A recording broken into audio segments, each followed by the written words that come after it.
Shalom, hermanos, el Eterno les bendiga en este día y bueno, vamos a iniciar un tema que es muy controversial en el cristianismo, inclusive, bueno, dentro de algunas religiones, ¿verdad?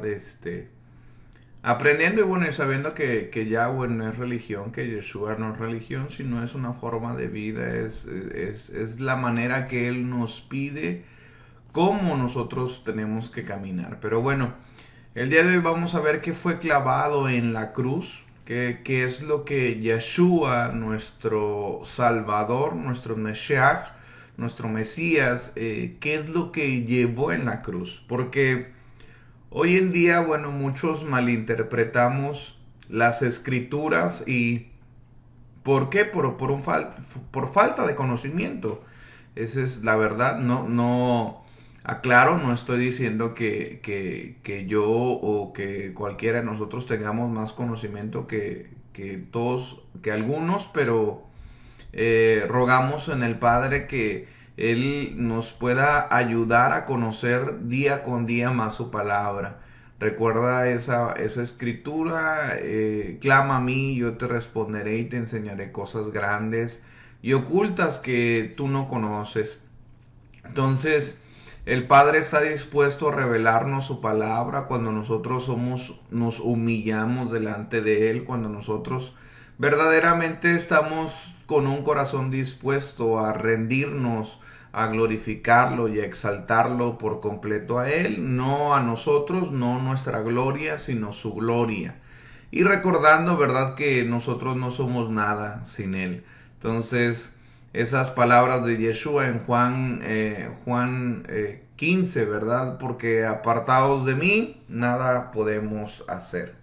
Entonces, ¿qué fue lo que Yeshua clavó en la cruz? Eso es lo que vamos a ver el día de hoy, ¿verdad? Y que, bueno, que Hashem nos dé la sabiduría para expresarnos.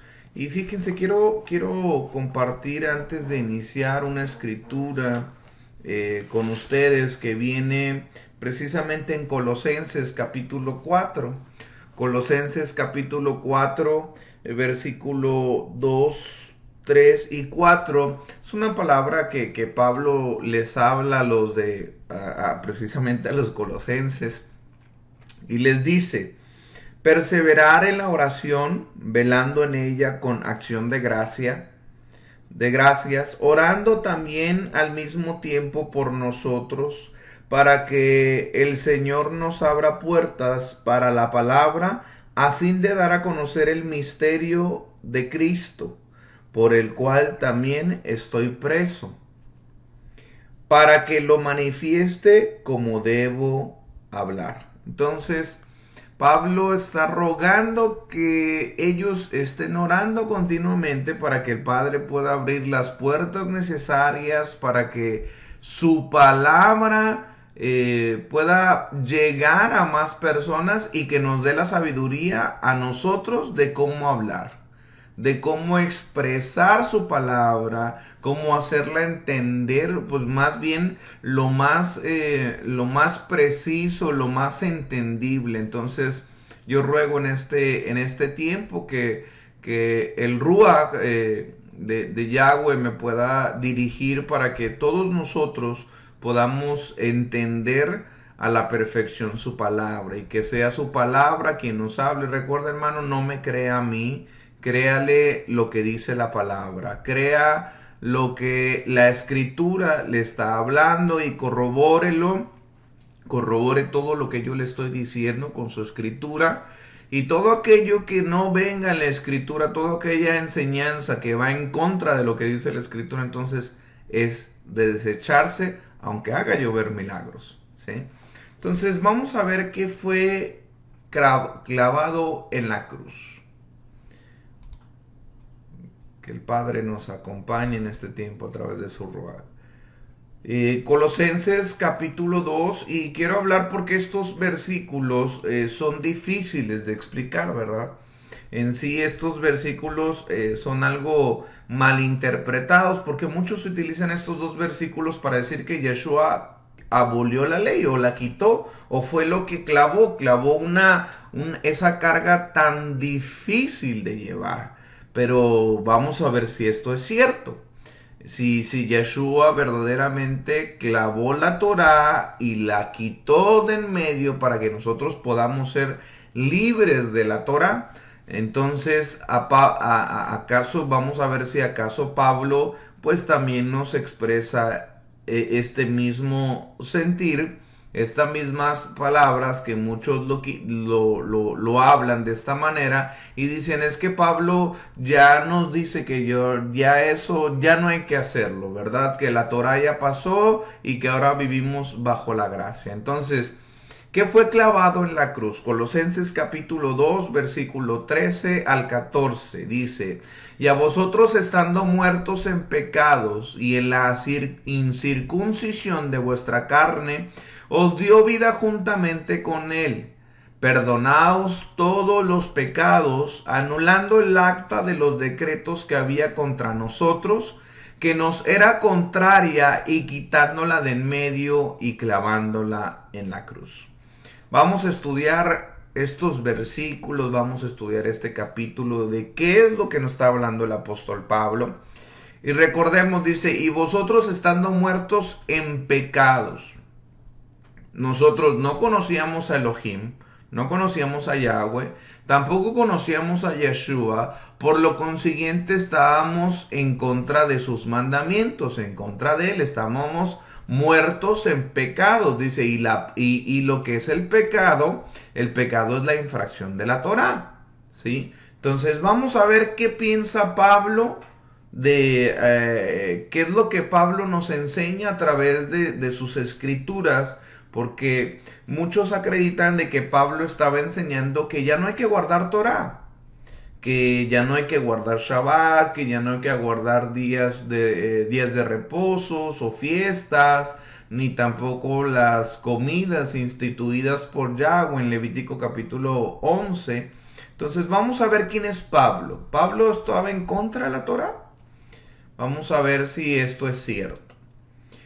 Dice Hechos 21-24. Vamos a ver las palabras de Pablo, ¿ok? Dice, tomándolos contigo, purifícate con ellos y paga sus gastos para que se rasuren la cabeza, y todos comprenderán que no hay nada de lo que se les informó acerca de ti, sino que también andas ordenadamente guardando la Torá. Entonces, aquí Pablo, cuando estaba ahí en Jerusalén, aquí en Hechos 21-24, nos está hablando de que él guarda ordenadamente la Torá, o sea que anda conforme al mandamiento. Hechos 24-14 de la misma manera también nos dice, pero esto te confieso, que según el camino que ellos llaman herejía, así sirvo al Dios de mis padres, creyendo todas las cosas que en la Torá y en los profetas están escritas. Entonces, vemos que él no solo creía, sino también andaba diligentemente guardando la Torá. Hasta fue acusado falsamente de predicar en contra de Moisés.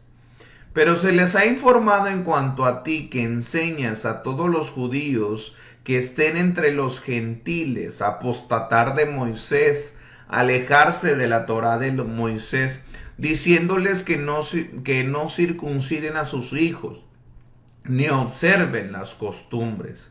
Entonces, nos damos cuenta que Pablo, pues era un fariseo de fariseos, que era celoso de la Torá, que era precisamente era de la tribu de Benjamín, ¿verdad? Entonces, que él guardaba Torá, que él enseñaba conforme a ello. Cuando él dice que toda la escritura es inspirada por Dios, útil para corregir, para instruir, etcétera, está hablando sobre está hablando sobre la escritura. Pero ¿qué escritura permanecía en ese tiempo que Pablo estaba? Pues la única escritura que estaba en ese tiempo era el Antiguo Testamento. Entonces cuando él dice que toda la escritura es inspirada por Dios y cuando dice que la escritura es viva y eficaz, que la palabra de Elohim es viva y eficaz y más cortante que toda espada de doble filo, pues se refiere al Antiguo Testamento. No se refiere al Nuevo porque el Nuevo no existía en ese entonces, no estaba escrito. Entonces, sabiendo esto, no podemos dejar que nuestras interpretaciones de los escritos de Pablo lo clasifiquen como una persona hipócrita, diciendo una cosa y luego haciendo otra. ¿Sí? Pablo guardaba Shabbat y él no pudo haber dicho que dejemos de guardar Shabbat cuando él lo hacía.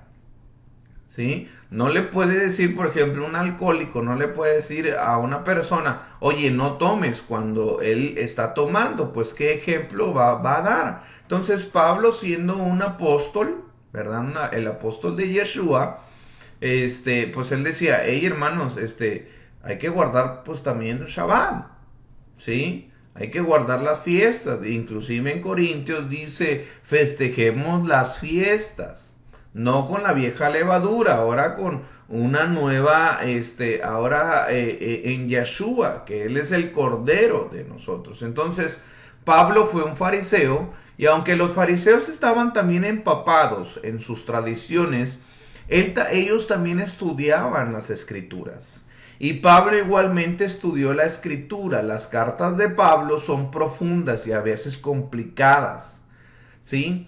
Tan profundas que crearon demasiada confusión para muchos. Hasta hoy en día, esta es una acusación que aún se sigue mencionando acerca de Pablo, además sabiendo que Pedro advirtió contra los que malinterpretan a Pablo diciendo que la Torá ya no es válida. Podemos aferrarnos a concluir que las cartas de Pablo dicen que él se opuso a la Torá. Por supuesto que no. Él lo dijo, aquí mismo lo estamos viendo. Dice, sino que tú también andas ordenadamente guardando Torá.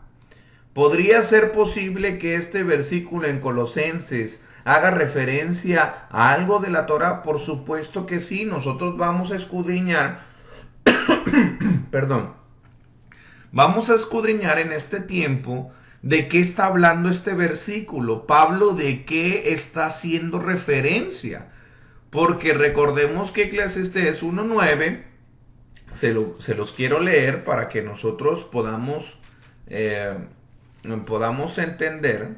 Ahorita se los voy a leer. Eclesiastés 1:9, ahí voy.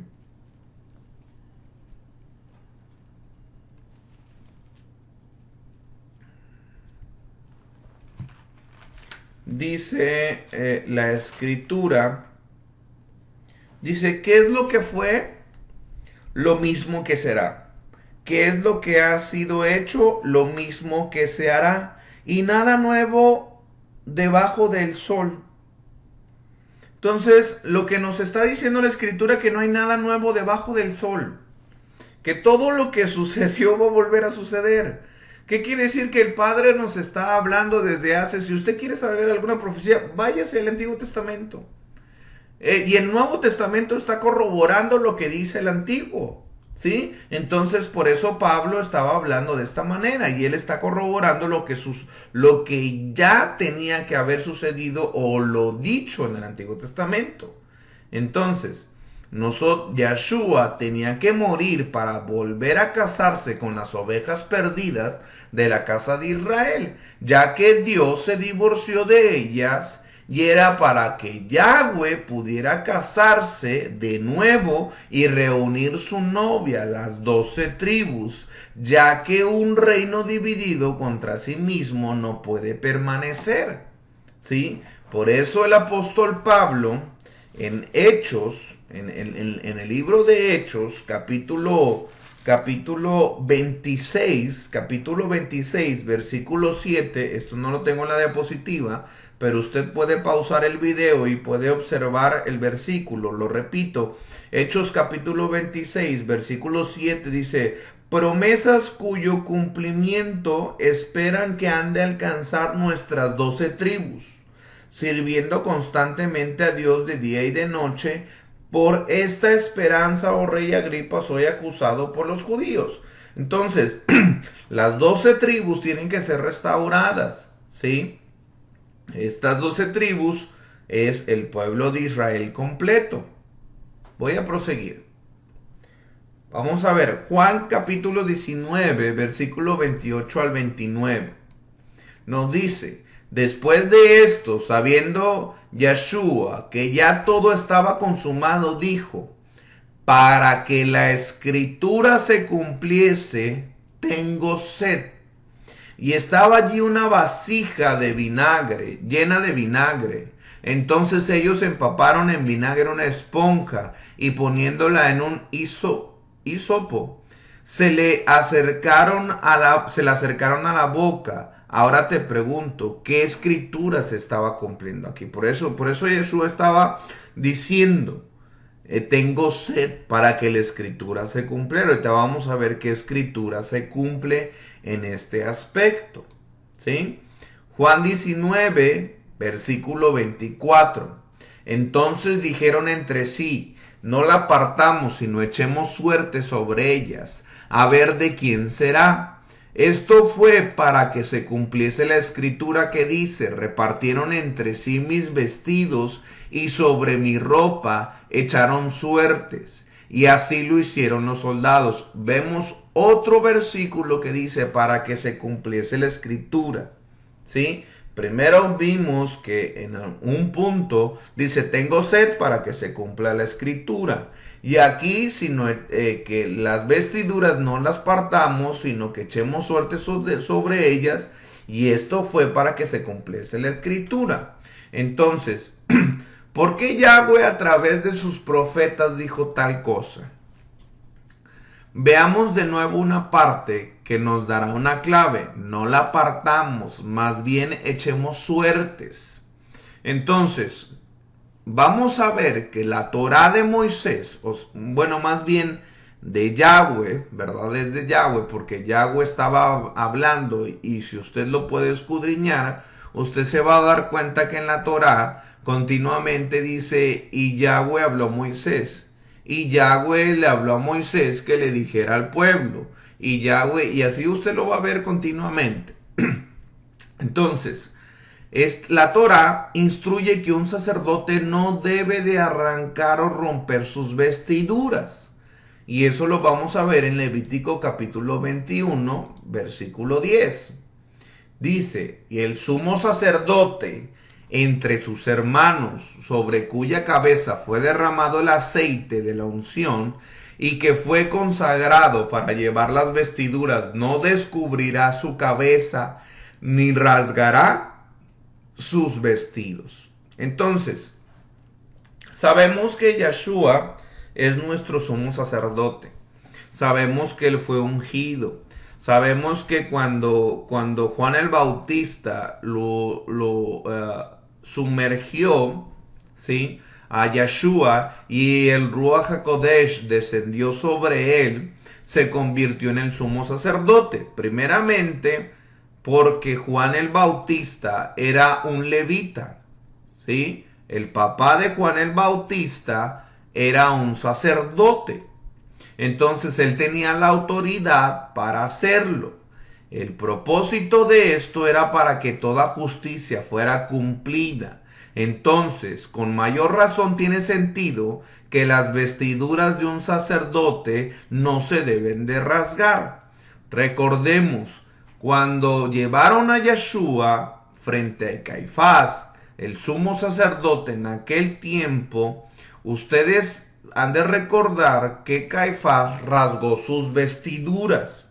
Lo que estaba haciendo es que estaba renunciando a su sacerdote,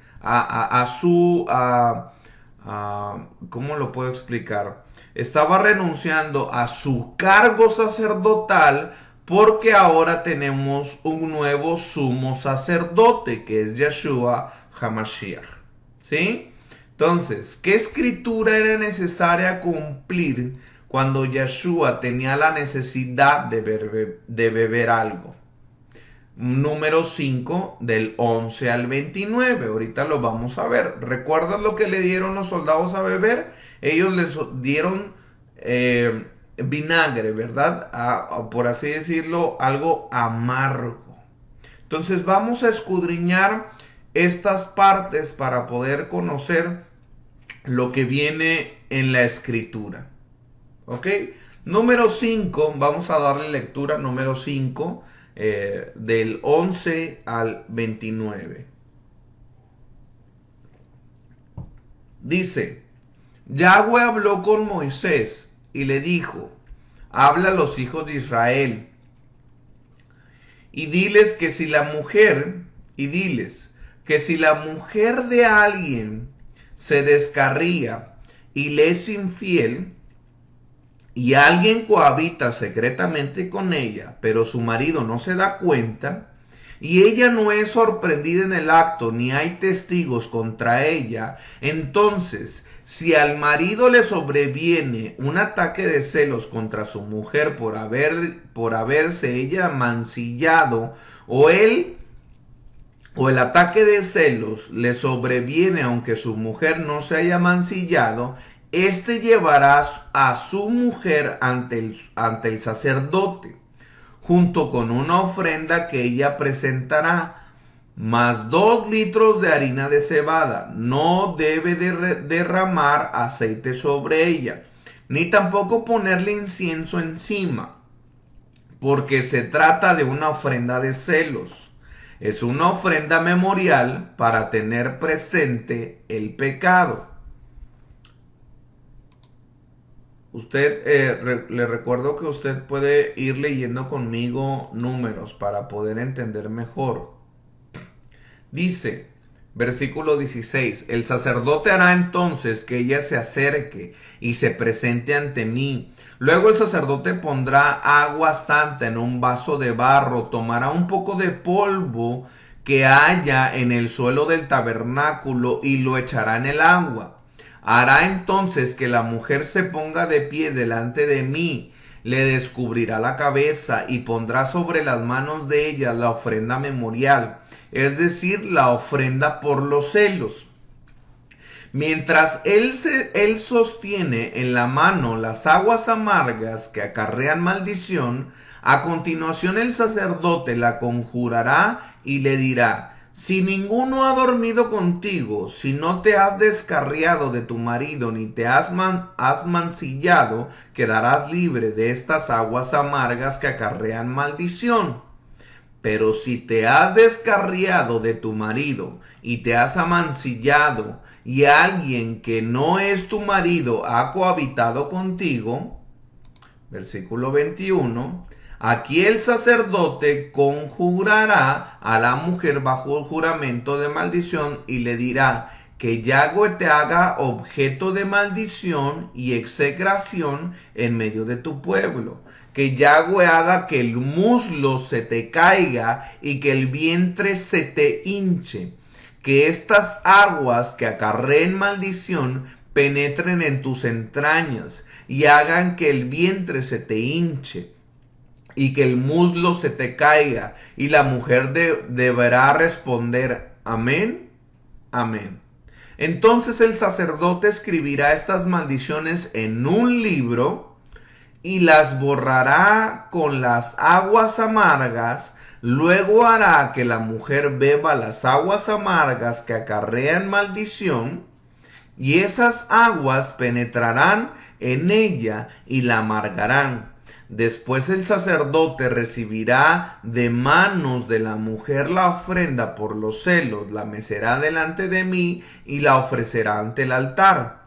Luego tomará el sacerdote un puñado de la ofrenda de memoria de ella, lo quemará sobre el altar y hará que la mujer beba las aguas. 27. Sucederá entonces al beber las aguas que si ella se ha mancillado y le ha sido infiel a su marido, las aguas que acarrean maldición penetrarán en ella y la amargarán. El vientre se le hinchará y el muslo se le caerá. Y ella mujer será objeto de maldición en medio de su pueblo. Pero si la mujer no se ha mancillado, sino que está limpia de culpa, quedará libre y será fecunda. Esta es la Torá de los celos en caso de que la mujer le sea infiel a su marido y se mancille. Lo que está diciendo estos versículos, está diciendo que si la mujer adultera en contra del marido, ¿sí? Y el marido no lo sabe, pero le da un ataque de celos, lo tiene que llevar ante el sumo sacerdote. Va a tomar unas aguas amargas. Si ella es culpable, el vientre se le hinchará y el muslo se le caerá, y va a ser objeto de maldición en medio del pueblo, y todos se van a dar cuenta de su culpa. Pero si la mujer no se ha mancillado, sino que está limpia de culpa, quedará libre y fecunda. ¿Ok? Entonces, ¿por qué se trata una ofrenda de celos? Éxodo 34, 14 dice: de ninguna manera te inclinarás ante ningún otro Dios, porque yo, Yahweh, soy un Dios celoso. Mi nombre es Dios celoso. Deuteronomio 4:24, pues Yahweh, su Dios, es un fuego consumidor, es un Dios celoso. Por eso el Padre mismo nos dice que no te inclines ante ninguna imagen, que no adores a nadie más, al único que tienes que adorar es a Él. Por eso dice que quiere que lo ames con todo tu corazón, con toda tu mente, con toda tu alma. Por eso nos evita que nosotros seamos unos idólatras, ni a nuestro trabajo, ni a nuestros hijos, ni a nuestros padres, solamente a Él. Que lo amemos a Él sobre todas las cosas. ¿Sí? Entonces, vamos a seguir. Recordemos que Dios se considera un marido para Israel. Entonces, vamos a ver. Jeremías 31:32 dice: no será un pacto como el que hice con sus padres cuando los tomé de la mano y los saqué de la tierra de Egipto, porque yo fui para ellos como un marido, pero ellos quebrantaron mi pacto, declara Yahweh. Isaías 54:5, tu marido es tu creador y su nombre es Yahweh de los ejércitos. Tu redentor es el Santo de Israel y su nombre es el Dios de toda la tierra. Entonces nos damos cuenta con esta palabra que Yahweh se considera un marido para Israel, para su pueblo. ¿Sí? Él es nuestro marido, o se consideraba hasta que dio carta de repudio. ¿Sí?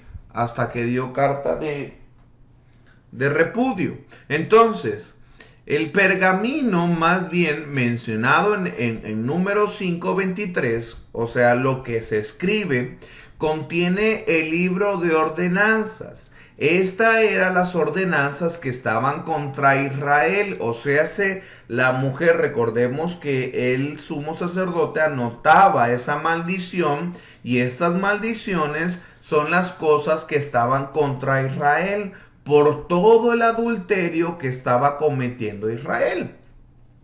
Estos decretos estaban contra todo el pueblo de Israel. ¿Por qué?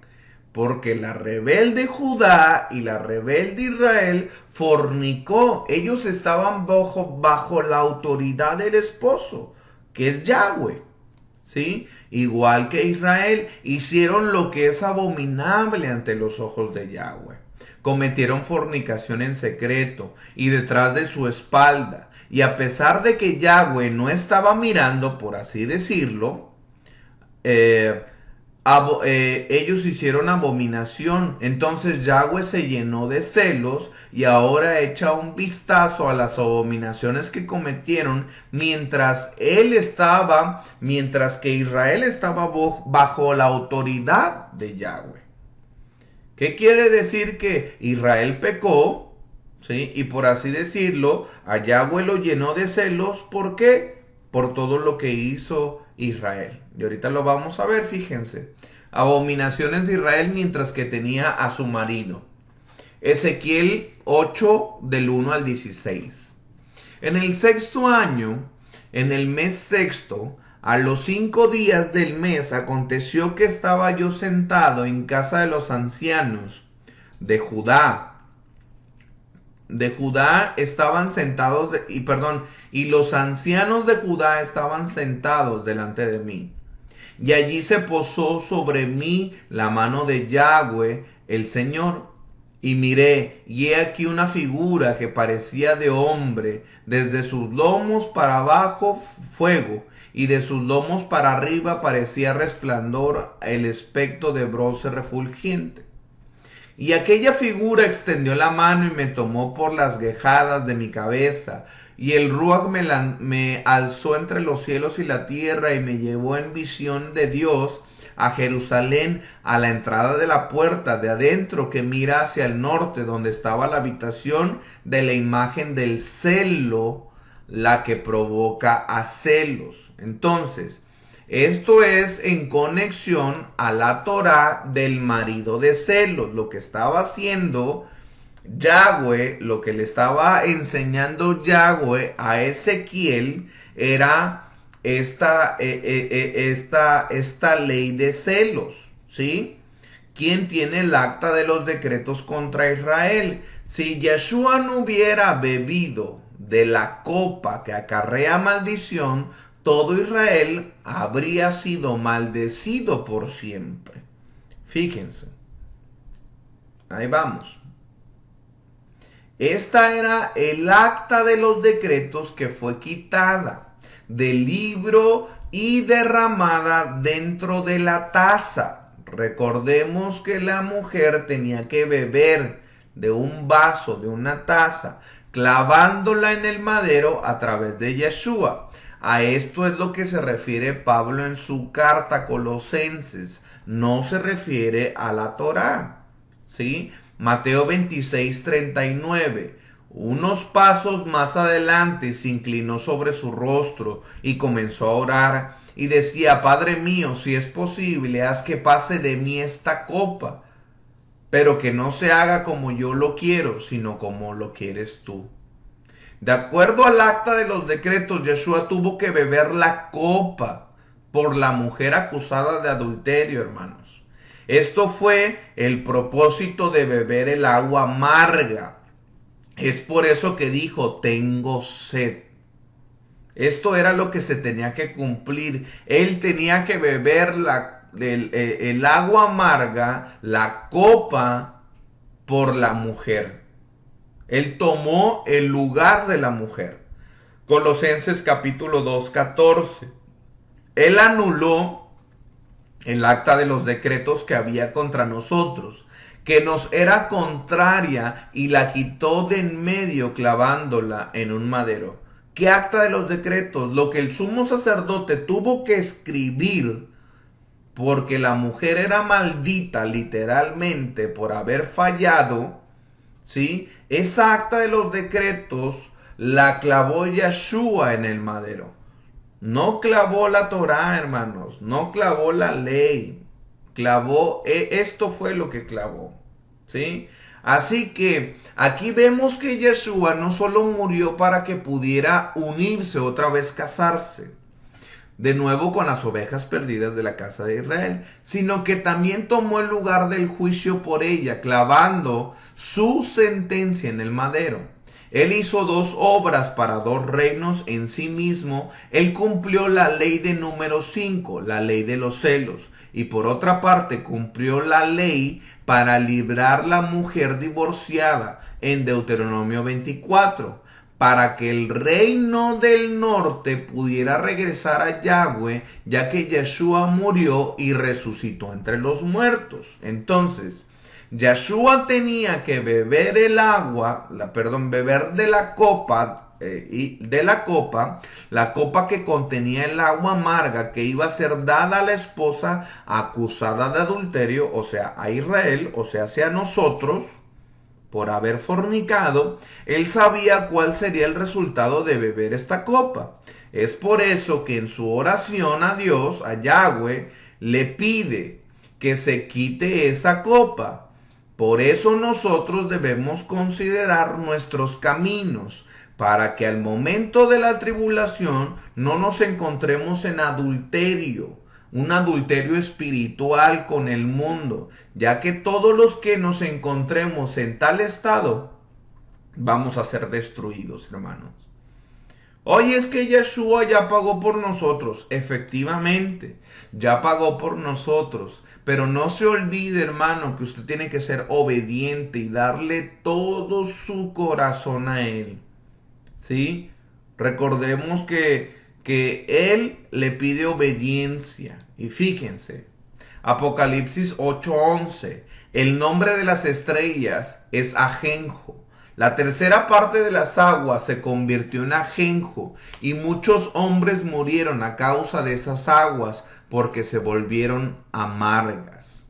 Todo lo que está escrito en el Brit Hadashah, o sea, en el nuevo pacto, debe estar fundado en la Torah, hermanos. Es la única forma que vamos a poder entender correctamente las escrituras.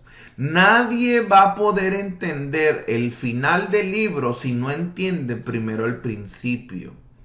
Y muchos hemos cometido este error de querer entender lo último sin poder escudriñar lo primero. Fíjense, número 5:21.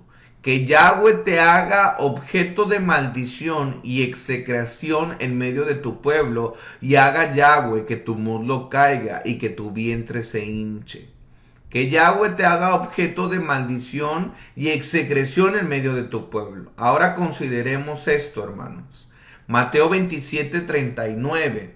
Los que pasaban lo insultaban meneando la cabeza. A Yeshua ¿lo hicieron objeto de maldición y execración? Por supuesto que sí. Muchos lo maldijeron, lo escupieron, lo golpearon, lo insultaron. Y fue como, para algunos fue como una burla. Fue para como si fuera una burla. No es a todos los judíos, porque muchos judíos y muchos gentiles también creyeron en él. ¿Sí? Pero no todos. Entonces, vamos a ver otro punto. Primero, su muslo. Génesis 24:9. Entonces el criado puso su mano debajo del muslo de Abraham, su señor, y le juró sobre este negocio. Génesis 47:29. Cuando los días de Israel tocaban a su fin, llamó a José, su hijo, y le dijo: si he hallado ahora gracia en tus ojos, te ruego que pongas tu mano debajo de mi muslo y me trates con misericordia y lealtad. Te ruego que no me entierres en Egipto. Entonces, por lo tanto, el muslo, consumiéndose, representaría la credibilidad siendo inútil. O sea, se lo voy a explicar de esta manera. Cuando Yeshua no pasó la prueba de ser un hijo de Dios ante los ojos de la multitud, su credibilidad no significaba nada. ¿Por qué? Porque muchos no creían que era el hijo de Dios. ¿Sí? Muchos no creyeron que él era el hijo de Elohim. Entonces dice que Yahweh te haga objeto de maldición y execración, o sea, se burlaban en medio de tu pueblo, y haga Yahweh que tu muslo caiga y que tu vientre se hinche. Que tu muslo se caiga y que tu vientre se hinche. Fíjense, hermanos. Ahí vamos. Mateo 27, 40-43. Y diciendo, recordemos que el muslo quería decir que ellos creían en lo que estaba, en lo que era una persona. ¿Sí me explico? Y diciendo, tú que derribas el templo en 3 días, lo reedificas, sálvate a ti mismo si eres hijo de Dios, desciende de la cruz. De esta manera también los principales sacerdotes, escarneciéndole con los escribas y los fariseos y los ancianos, decían: a otro salvó, Asimismo no se puede salvar. Si es el rey de Israel, desciende ahora de la cruz y creeremos en él. Entonces ellos no creían que era el hijo de Elohim. Ellos no creían, a pesar de todos los milagros que hizo Yeshua, a pesar de todas las muestras, a pesar de que él estaba actuando conforme a la Torah. 43. Confío en Dios. Líbrale ahora si le quiere, porque ha dicho, soy hijo de Dios. Ellos no le creyeron, ¿sí? Ellos no le creyeron. Entonces lo que estábamos viendo, que ellos, por ejemplo, cuando Abraham, cuando Abraham le dijo a su siervo, pon tu mano en mi muslo, le estaba diciendo, cree en mí, voy a creer en ti, que lo que estás haciendo va a ser, que lo que yo te mando lo vas a hacer, ¿sí? Entonces es una forma de creer, de demostrar, por así decirlo, ¿sí? Ahora, fíjense, Apocalipsis 19, 15, 16. De su boca sale una espada aguda para herir con ella a las naciones. Y él la regirá con vara de hierro. Él pisa el lagar del vino del furor de la ira de Dios Todopoderoso. En su vestidura y en su muslo tiene escrito este nombre: Rey de Reyes y Señor de Señores. Entonces, él no tuvo ninguna credibilidad con ellos, pero la credibilidad y la autoridad que él dará a conocer en su segunda venida será impactante. Su muslo hará que sea muy evidente, ¿sí? O sea, sé que ellos no creyeron que era el Hijo de Dios, pero en su segunda venida van a ver que inclusive en su muslo dice Rey de Reyes y Señor de Señores. Algunos dicen que, de acuerdo a otras definiciones, el muslo más fuerte es el vientre, pero es la parte del vientre, debajo del pecho, ¿verdad? Pero en esta parte se está refiriendo en la parte de la pierna. Entonces, cuando Yeshua estaba en el madero, sus muslos lo ayudaban a que se empujara hacia arriba, porque él estaba crucificado y estaba tomado de las manos, y lo que hacía que él se impulsara hacia arriba era la fuerza que tenían sus muslos. Y esto hacía que él tuviera oxígeno. Después de todo su sufrimiento, que fue bastante, y la tortura que ocurrió antes de llegar al madero, y después de varias horas tratando de empujar su cuerpo en el madero para poder respirar, sus muslos finalmente cedieron. O mejor dicho, se consumieron, se quedó sin fuerza. Y esto hizo que su cuerpo bajara y él no pudiera respirar, y sus muslos finalmente terminaron esa fuerza, o mejor dicho, se quedó sin oxígeno, y después de decir consumado es, ya no tenía fuerza, se ahogó como resultado de sus muslos al estar desgastado. Y es por eso que los dos ladrones al lado de Yeshua les quebraron las piernas, a fin de que sus piernas no pudieran empujarse hacia arriba y así asfixiarse ellos mismos, ¿sí? Entonces el muslo de Yeshua es el que le daba la fortaleza para estar más hacia arriba y poder respirar. Una vez que ya no pudieron esos muslos, cayó. Recordemos que a Yeshua no le quebraron ningún hueso, y cuando la lanza atravesó su costado, él ya estaba muerto. ¿Y qué pasó con el vientre de Yeshua? Porque dice que Yahweh te haga objeto de maldición y execración en medio de tu pueblo, y haga Yahweh que tu muslo caiga y que tu vientre se hinche, ¿sí? Entonces, ¿qué es lo que pasa? Cuando nosotros respiramos profundo, lo que se hincha, lo que se infla es nuestro pecho. Pero cuando tenemos una respiración normal, una respiración normal, lo que se inflama es nuestro vientre. Y a la hora de tanto el esfuerzo que tuvo Yeshua, dice que su vientre se inflamó, ¿sí? La respiración no era el llenar los pulmones, sino que verdaderamente en una respiración normal, el vientre es el que se inflama, ¿sí? Y no nada más es por ello, sino por la maldición que ocasionó todo ello. Entonces, así como la mujer en número 5, Yeshua fue llevado ante el Sanedrín y el sacerdote. Ahí vamos.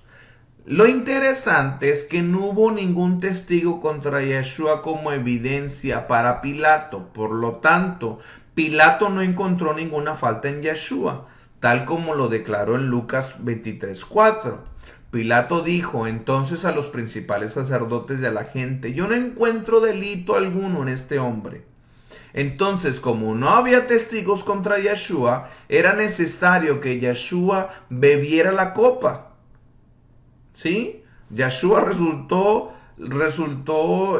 resultó culpable, pero él tomó, recordemos que él tomó el lugar de la esposa para probar su culpabilidad, o más bien nuestra culpabilidad.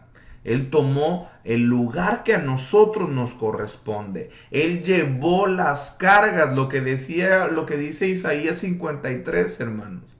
Él fue maldito por nosotros. Él llevó nuestras cargas en el madero. Él llevó nuestras enfermedades, nuestras maldiciones. Todo aquello que deberíamos de tener nosotros por la desobediencia, Él lo cargó. Número 5, 23, 24. Entonces el sacerdote escribirá estas maldiciones en un trozo de cuero y luego las lavará para que caigan dentro del agua amarga. Hará que la mujer beba el agua amarga que trae la maldición. Cuando el agua entre en su cuerpo, si ella es culpable, le causará un sufrimiento amargo. Fíjense, aunque Yeshua no era culpable, pero tomó el lugar de la mujer, esto le causó gran sufrimiento, hermanos. Por eso sufrió todo lo que sufrió, por esta ley de celos, hermanos. Entonces, cuando nosotros decimos, es que bueno, yo quiero servir a Yeshua de mi manera, es que yo quiero andar, yo quiero disfrutar de mi vida, sí creo en Yeshua y yo voy, una vez por semana a la congregación, pero ¿sabes qué? Hasta ahí. Lo que usted está haciendo, está menospreciando el sacrificio de Yeshua al servirlo como usted quiere y no como Él lo está diciendo. Él sufrió por usted lo que usted merecía sufrir. Lo que usted y yo deberíamos de sufrir. ¿Sí? Él tomó el lugar. Dígame si no es digno Yeshua de que nosotros le sirvamos con todo nuestro corazón, con todo lo que nosotros tenemos. Entonces, por la muerte y resurrección, la esposa es libre. Romanos 3, 23, 24. Pues todos hemos pecado. Nadie puede alcanzar la meta gloriosa establecida por Elohim. Sin embargo, con una bondad que no merecemos, o sea, el sacrificio de Yeshua, Dios nos declara justos por medio de Yeshua, quien nos libró del castigo de nuestro pecado. Recordemos que la paga del pecado es muerte. ¿Sí? Romanos 6 del 3 al 11 también nos habla un pasaje muy importante. No lo voy a leer por falta de tiempo, pero usted lo puede leer pausando el video y puede informarse más de esta escritura. Gálatas 3:22, pero la escritura declara que todos somos prisioneros del pecado. Así que recibimos la promesa de libertad que Dios hizo únicamente por creer en Yeshua HaMashiach. Entonces, pero la escritura declara que todos somos prisioneros del pecado, porque la paga del pecado es muerte. Recuerda que las obras de la ley deben de completar nuestra fe, lo que dice Santiago capítulo 2, versículo 24. Como puedes ver, se nos declara justo a los ojos de Elohim por lo que hacemos y no solo por la fe, no solo por creer, hermanos, no solo por creer. Dice, es que yo creo en Cristo, yo creo que existió Cristo. Y luego, tenemos que obedecerle. Si me amáis, guardar mis mandamientos. Eso es lo que dice la Escritura. ¿Sí? Entonces tenemos que recordar que la Torá nunca fue una barrera que nos mantuviera lejos de Dios. Lo que nos mantuvo lejos de Dios fue el pecado. ¿Sí? El quebrantar su Torá. Eso es lo que nos hace, nos aleja de Dios. El quebrantar sus mandamientos. ¿Sí? Lo que nos mantuvo lejos de Él es estar esclavizados al pecado. Nos aleja de Él. Es más, guardar sus leyes es conocerlo a Él. Guardar su Torah es conocerlo a Él. Recordemos que la maldición es el resultado de no obedecer la Torah. La Torah, que son sus instrucciones, son perfectas, se dice la palabra. La ley es neutral, bendice o maldice.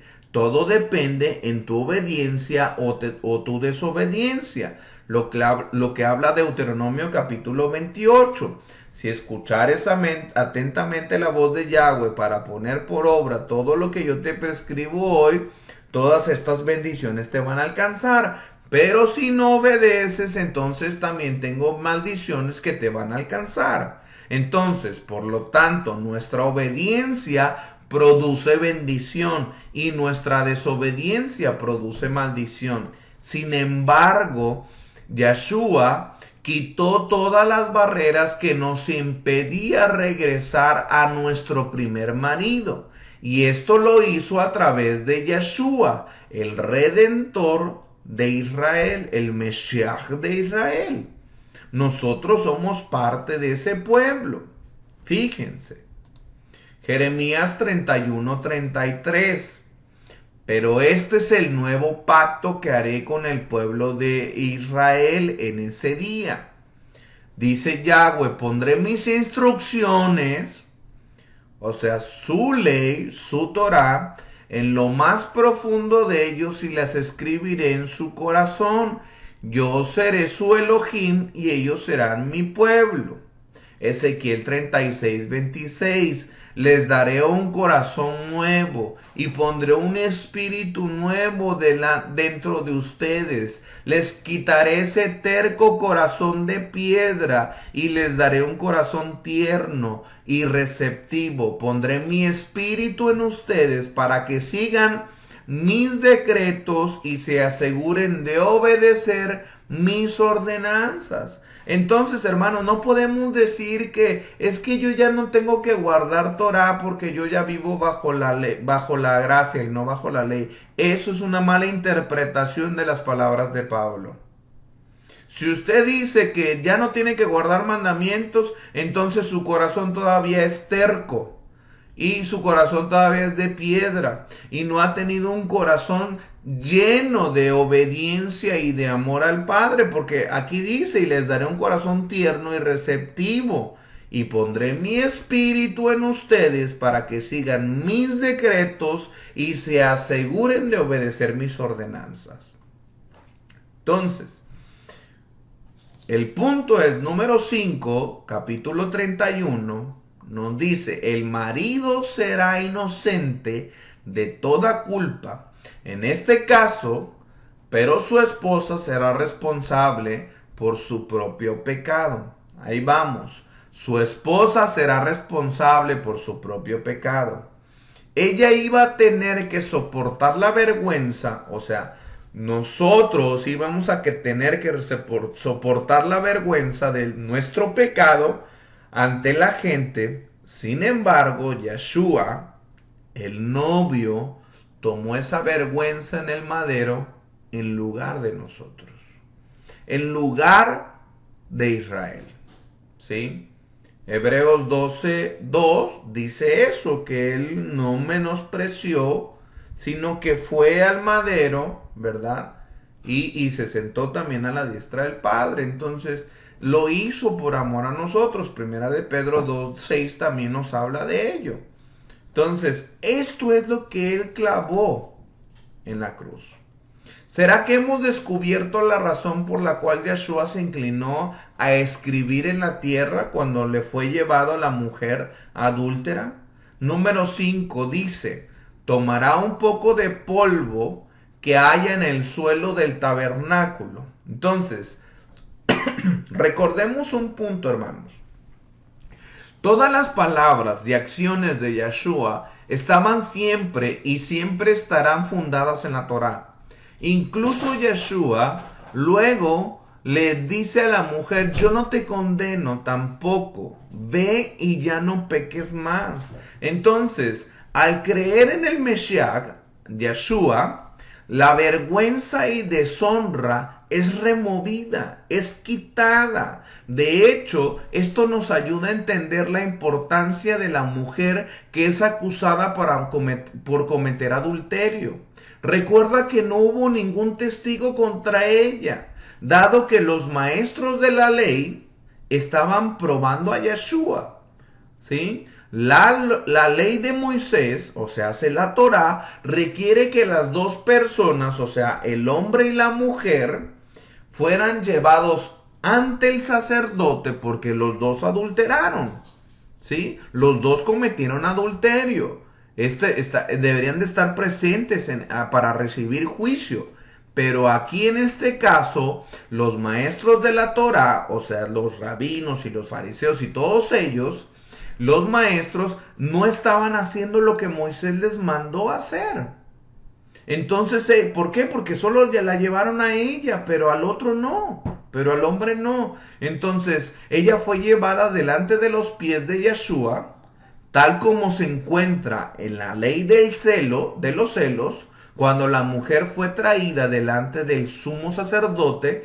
Por eso ahí estaban corroborando que Yeshua iba a ser el sumo sacerdote. La estaban llevando ante el sacerdote. Fíjate cómo la Torá, todo está conectado desde el principio hasta el fin. La Biblia no son dos partes distintas, hermanos. Todo se une en armonía. La palabra es una sola. Desde Génesis hasta Apocalipsis. ¿Sí? Yeshua es la misma palabra. Entonces, tomando en cuenta que la Torá de Moisés y los profetas apuntan hacia Yeshua, de la misma manera Yeshua apunta hacia los profetas y hacia la Torá de Moisés. Es la misma palabra. Ellos, al llevar la mujer, estaban corroborando, estaban afirmando que Yeshua es el sumo sacerdote, pero aún así ellos no estaban aplicando bien la Torá. Por eso Yeshua dice que arroje la primera piedra el que esté libre de pecado. No hubo ningún testigo contra ella. Yeshua se levanta y le dice, mira, nadie te condena, yo tampoco te condeno, pero vete, pero ya no peques más. Fíjense lo que está diciendo, vete y ya no peques más. Sigue la Torá, sé obediente, porque el pecado es la infracción de la ley. El pecado es la infracción de la ley. ¿Merecía la mujer morir? Por supuesto. Ezequiel 16:38. Voy a aplicarte la ley que castiga a las adúlteras y a las asesinas. Voy a volcar sobre ti mi ira y mis celos. Eso es Yahweh quien está hablando. Por todo lo que por todo lo que el pueblo de Israel hizo. ¿Sí? Si se te hace poco, dice la escritura, Ezequiel 16. Se te hace poco haberte prostituido tanto que tomaste a los hijos y a las hijas que tuviste conmigo para ofrecerlo a esos ídolos como alimentos.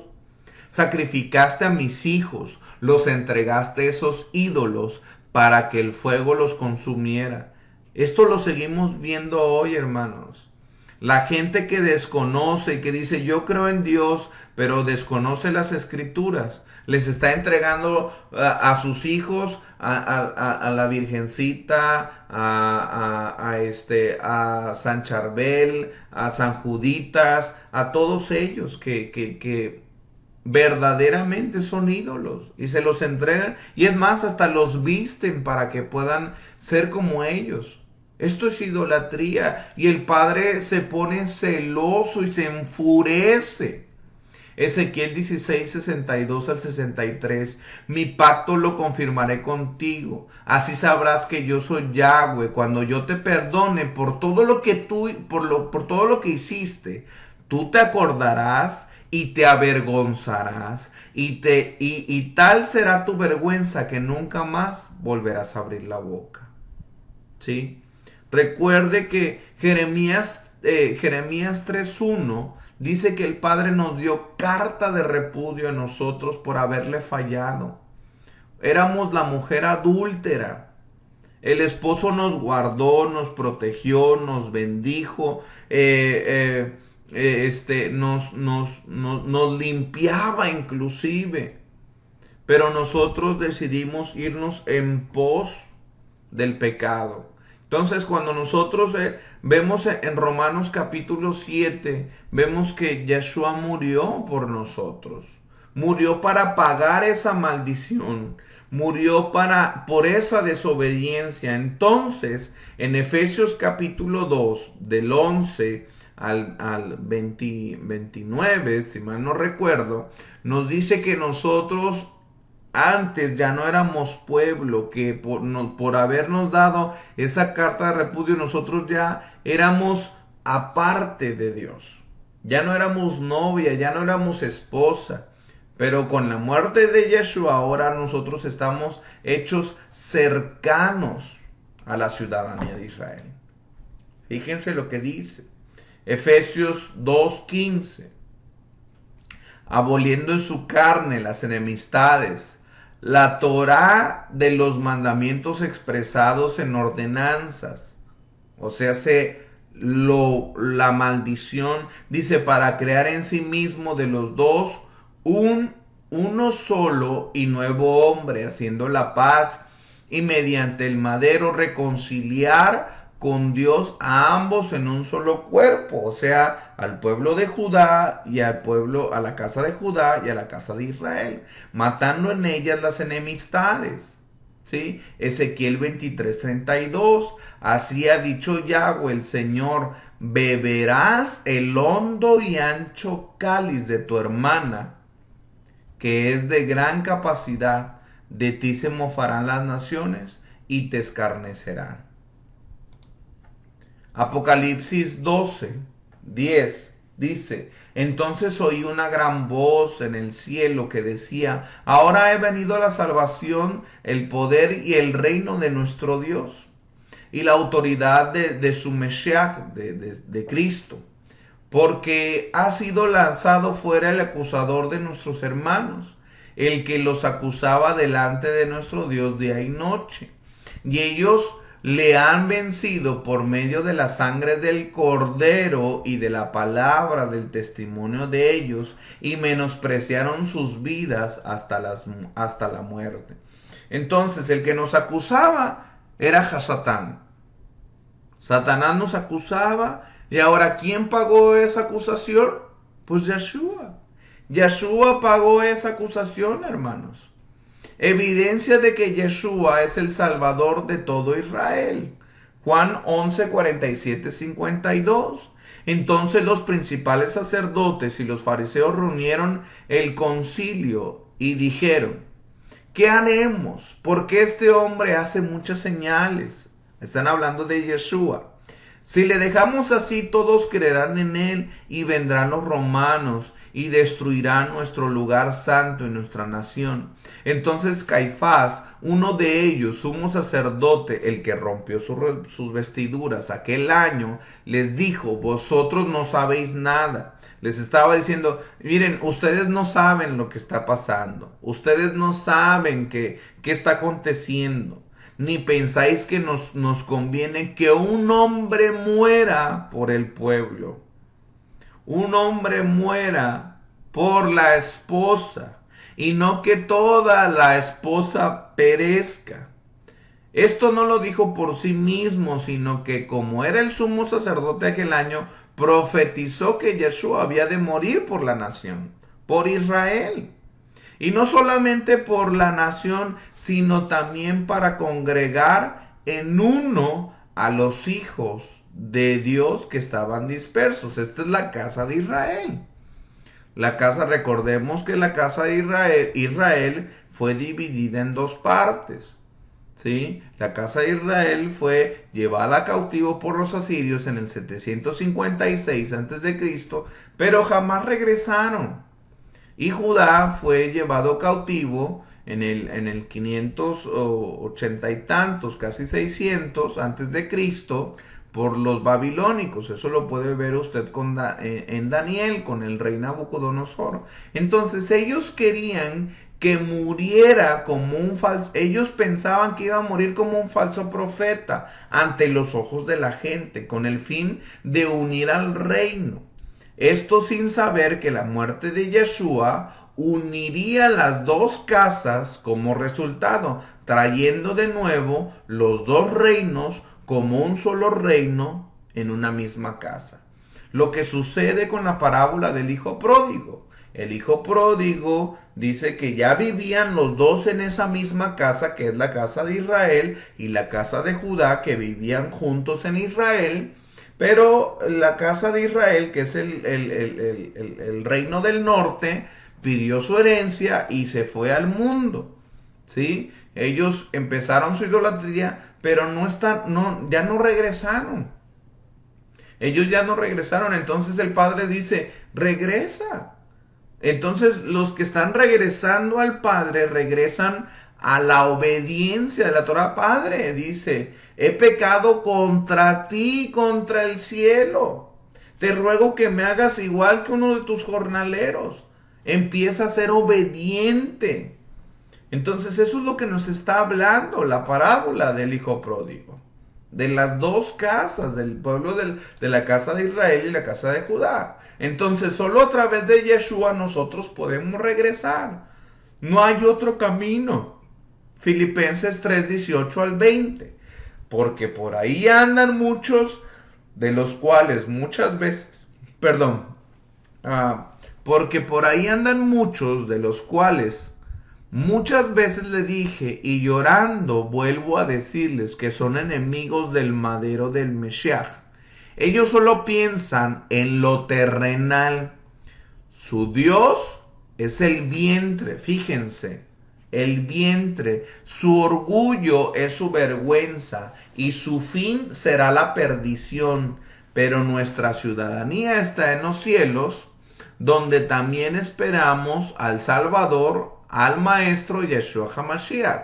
Entonces, esta maldición que es sobre los que desprecian a Mesías y desprecian a los enemigos del madero, ellos solo piensan en lo terrenal y su Dios es el vientre. Es lo mismo que le está pasando a la mujer adúltera en Números capítulo 5. Entonces Pablo se refiere de nuevo a la maldición del número 5 aquí en el verso 19.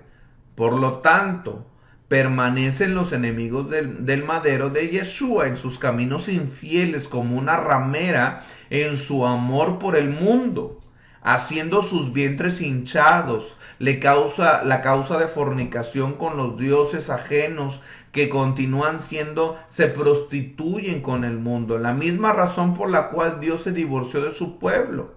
Tomen en cuenta que esta ley sigue siendo aplicable hoy en día para su pueblo como lo era aquel día. Si escuchas, eres bendecido. Y si no, eres maldecido. Tú decides. Si quebrantas la Torah a propósito, después de conocer lo que Yeshua hizo por ti en el madero, ¿qué pasaría? Hebreos 10, 26, 29. Si con toda intención pecamos después de haber recibido el conocimiento de la verdad, ya no queda más sacrificio por el pecado, sino una terrible expiación del juicio y del fuego ardiente que devora a los enemigos de Dios. Dice, cualquiera que desobedezca la Torá de Moisés muere sin falta. Recordemos, la paga del pecado es muerte. Todavía es aplicable. La paga del pecado es muerte. Ya no una muerte física porque Yeshua pagó por nosotros. Pero sí corresponde una muerte espiritual, hermanos. Dice, siempre y cuando haya 2 o 3 testigos que declaren en su contra. ¿Y qué mayor castigo penséis ustedes que merece el que pisotea al Hijo de Elohim y considera impura la sangre del pacto? Y muchos pueden decir, no, es que yo jamás he dicho que Yeshua y yo verdadera. Pero a veces nosotros, hermanos, a veces nosotros pisoteamos esa sangre siendo desobedientes, deliberadamente. No, es que yo ya no tengo que guardar la Torá. Eso es para los judíos. Eso es, y no es cierto, hermanos. No es cierto. La Torá Yahweh la dio para su pueblo. Y no sé usted, pero Yeshua nos injertó, dice Pablo, que ahora somos un pueblo adquirido por Dios. No hay dos pueblos. Hay un solo pueblo. Hay una sola ley, no hay una ley para los gentiles. Es más, la palabra gentil quiere decir mundano. Y si usted dice, es que yo soy un gentil, un cristiano gentil, eso no existe. El gentil quiere decir fuera del pacto, quiere decir pagano. Entonces, si usted dice que es un cristiano gentil, usted está diciendo, soy un cristiano pagano. Eso no existe, hermano. Eso no existe. Tome en cuenta estas palabras. Dice, impura la sangre del pacto, el cual fue santificada, e insulta al Espíritu de la gracia. Mateo 5:13. Ustedes son la sal de la tierra, pero si la sal pierde su sabor, ¿cómo volverá a ser salada? Fíjense lo que nosotros somos, hermanos. Ya no servirá para nada, sino para ser arrojada a la calle y pisoteada por la gente. Levítico capítulo 21 también nos habla, versículo 7. No podrán casarse con una ramera, ni con una mujer de mala fama, ni con una mujer a la que su marido haya repudiado, porque los sacerdotes están consagrados a mi servicio. O sea, hace que Yahweh mismo o Yeshua no se puede casar con una mujer repudiada. No olvidemos que el que está en el Mesías es una nueva creación. Nosotros somos una nueva creación, ya no somos esa mujer repudiada. Segunda de Corintios 5:17. De modo que si alguno está en Mesías, ya es una nueva creación. Atrás quedaron lo viejo y ahora es todo nuevo. Gálatas 6:15. Porque en Yeshua nada vale la circuncisión ni la incircuncisión, sino una nueva creación. ¿Sí? También en Corintios dice que ni la circuncisión es ni la incircuncisión, sino el guardar los mandamientos. Romanos 6:4 dice, porque por el bautismo fuimos sepultados con él en su muerte, para que así como Mesías resucitó de los muertos por la gloria del Padre, así también nosotros vivamos una vida nueva, alejada del pecado, alejada del mundo, alejado de todo eso. ¿Para qué? Para que seamos una mujer espiritual, una mujer sin mancha, una mujer preparada, sin arrugas, blanca, limpia, para esperar a nuestro novio, a nuestro esposo. ¿Sí? También somos considerados como sus hijos. Ezequiel 16:21. Sacrificaste a mis hijos, los entregaste a esos ídolos para que el fuego los consumiera. Con esto en mente, ¿sabías que Dios mismo realizó los primeros sacrificios en el jardín del Edén? Hizo expiación por el pecado de Adán y Eva al cubrir su desnudez. Luego Yahweh hizo túnicas de pieles para vestir al hombre y a su mujer. Al hacer esto, Yahweh se convirtió en el primer sumo sacerdote, así que todos somos hijos del primer sumo sacerdote. Levítico 21:9. Si la hija de un sacerdote comienza a prostituirse, deshonra a su padre y será condenada a morir quemada. No solo se nos refiere como la novia, sino que también somos considerados sus hijos. Recuerda que en Ezequiel habla de que somos hijos, somos hijos, pero ya no tenemos que ser sacrificados a los ídolos. Ya no tenemos que seguir esas doctrinas y falsas enseñanzas. Apocalipsis 20:15. Todos los que tenían su nombre registrado en el libro de la vida, perdón, todos los que no tenían su nombre registrado en el libro de la vida fueron lanzados al lago de fuego.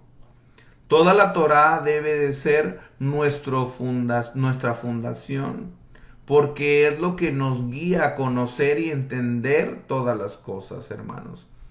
Fíjate las palabras de Yeshua. Dice, el que escucha mi voz, el que escucha mis palabras y las hace, les compararé a un hombre prudente que edificó sobre la roca.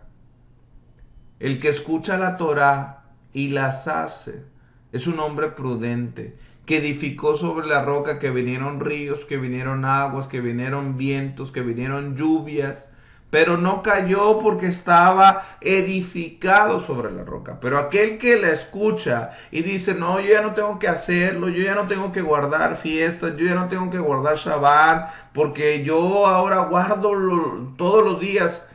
Hermano, no importa lo que signifique para ti, no importa lo que tú creas, no importa, importa lo que nos dice nuestro Padre. Colosenses, ahora sí, Colosenses 12, 2, 13 y 14. Antes ustedes estábamos muertos en sus pecados, estaban muertos en el pecado, en la maldición. Aún no se había despojado de su naturaleza pecaminosa, pero ahora Elohim les ha dado vida juntamente con él y les ha perdonado todos sus pecados.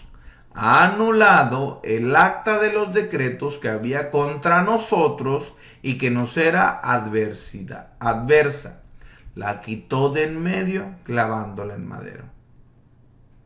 Él no quitó la Torá, quitó la paga de la desobediencia. Eso es lo que clavó. Por último, mas el Dios de toda gracia, que nos llamó a su gloria eterna en Yeshua, después que hayáis padecido un poco de tiempo, Él mismo os perfeccione, afirme, fortalezca y establezca. Tú decides, hermano. Escudriñemos las Escrituras para conocer qué es lo que el Padre nos está enseñando a través de su palabra.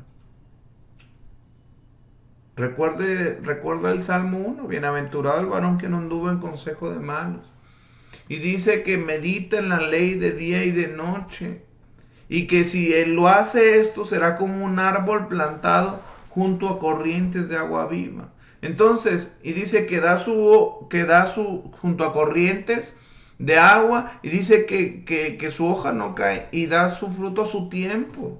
Entonces, cuando nosotros somos obedientes a la Torá, somos esos árboles que nos deleitamos con esa agua diaria para que nuestra hoja no caiga y demos fruto a tiempo.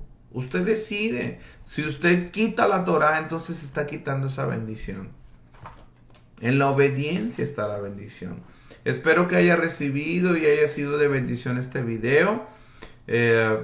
Bueno, que el Padre Eterno les bendiga en este inicio de semana y que siga cumpliendo esa buena obra que ha comenzado en cada uno de nosotros. Hashem les bendiga y que sus familias sigan conociendo, igual que cada uno de nosotros sigamos conociendo cada día más de su bendita y gloriosa palabra.